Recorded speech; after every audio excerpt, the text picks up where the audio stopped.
Montalvo no fue el promotor ni el defensor de unos medios privados de comunicación. Montalvo fue un defensor de libertades públicas, entendidas todas las libertades ciudadanas. También él luchó por la libertad electoral, por la libertad de oportunidades de trabajo. Él fue un avanzado pensador, que algunos lo han catalogado, como el profesor Arturo Andrés Roig, este gran pensador argentino que vivió entre nosotros varios años, que catalogó a Montalvo como uno de los adelantados del pensamiento socialista utópico. Venía de una familia de guano, de artesanos, mestizos, pero gente trabajadora y gente que sentía sobre sí el peso de esa marginalidad y exclusión social que las familias aristocráticas habían impuesto en el país, que incluso reivindicaba el derecho de los trabajadores a oportunidades de trabajo, que criticaba la situación de los indios. Escribió en algún lado: si mi pluma tuviera don de lágrimas, yo escribiría un libro llamado El Indio y haría llorar al mundo. Entonces, ahí está clara expuesta estamos viendo un Montalvo que es un defensor de libertades públicas y que combate a tiranías y a dictaduras, ¿verdad? Pero no solo a las tiranías políticas del Estado.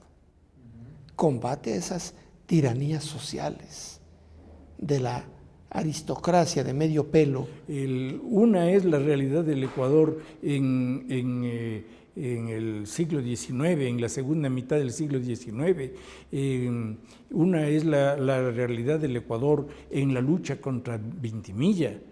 Y otra muy distinta es la realidad del Ecuador actual, donde han cambiado muchas cosas. Estamos en otro contexto histórico, en otro contexto internacional, en otro contexto económico, político.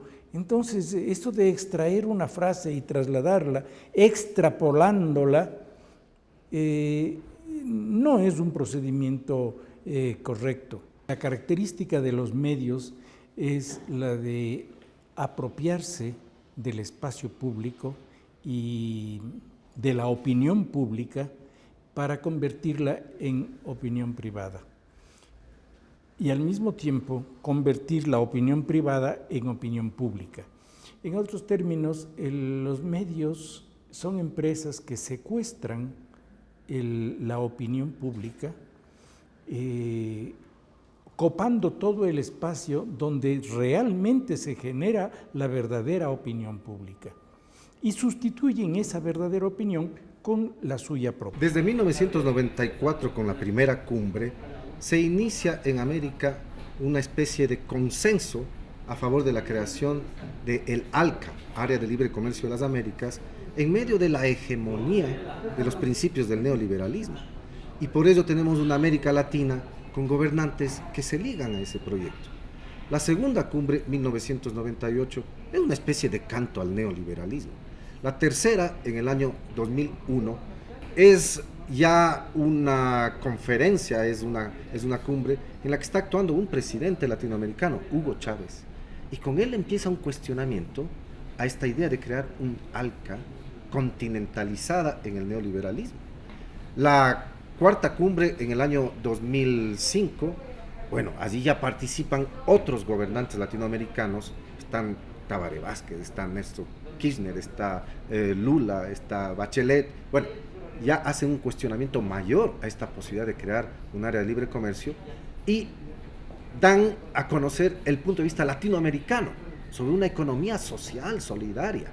La quinta cumbre 2009 se abandona definitivamente el proyecto del ALCA y se da un giro conceptual, porque ahora es la América Latina la que reivindica el tipo de economía que defienda el medio ambiente, que sea solidaria, que participe mejor de las necesidades de desarrollo de nuestros pueblos, y por tanto la sexta será en este proceso una mayor culminación de estas ideas latinoamericanistas. De hecho, la Se iniciativa fue. del ALCA en 1994 proviene de los Estados Unidos. Como fue fracasando esa idea, surgió en cambio la idea de hacer tratados de libre comercio bilaterales, con lo cual era más o menos ir conquistando país por país el ALCA que inicialmente se le había planteado. Y hubo toda la década de los 80 y de los 90 gobernantes que se ligaron a esa visión y se subordinaron a ese criterio hegemónico.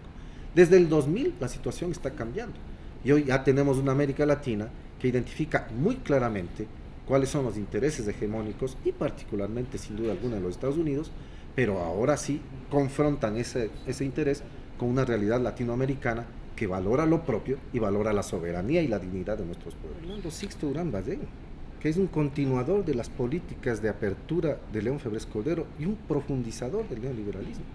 En el 98 está Fabián Alarcón, que sin duda alguna se liga al neoliberalismo porque no comprende cuál es la proyección que puede haber para un Ecuador distinto.